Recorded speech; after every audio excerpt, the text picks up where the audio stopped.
సర్పంచులకు, ముఖ్యంగా మా మహిళా సర్పంచులకు, ఇంజనీరింగ్ చదువుకున్న ఆడబిడ్డలు కూడా ఈ రోజు సర్పంచులుగా గెలిచి ఉద్యోగాలు వదులుకొని ఈ రోజు ప్రజా జీవితంలోకి వచ్చింది. వాళ్ళందరికీ నా సూచన ఒక్కటే, మీ గ్రామానికి ఏం కావాలనో మీరు ప్రణాళికలు సిద్ధం చేసుకోండి.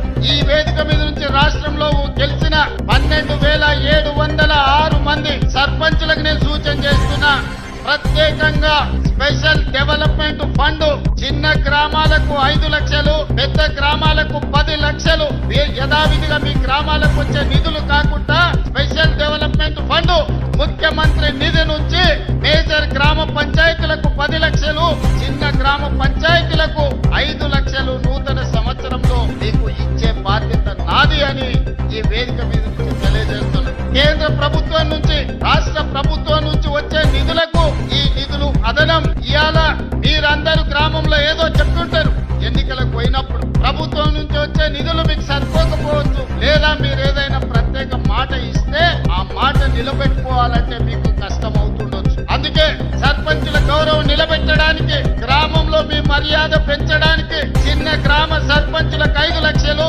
పెద్ద గ్రామ సర్పంచులకు 10 లక్షల రూపాయలు స్పెషల్ డెవలప్మెంట్ ఫండ్ నుంచి ఎమ్మెల్యేలకు సంబంధం లేకుండా, ఎంపీలకు సంబంధం లేకుండా, మంత్రులకు సంబంధం లేకుండా ప్రత్యక్షంగా ముఖ్యమంత్రి నుంచి సర్పంచులకు నిధులు పంపించే బాధ్యత నేను తీసుకుంటా.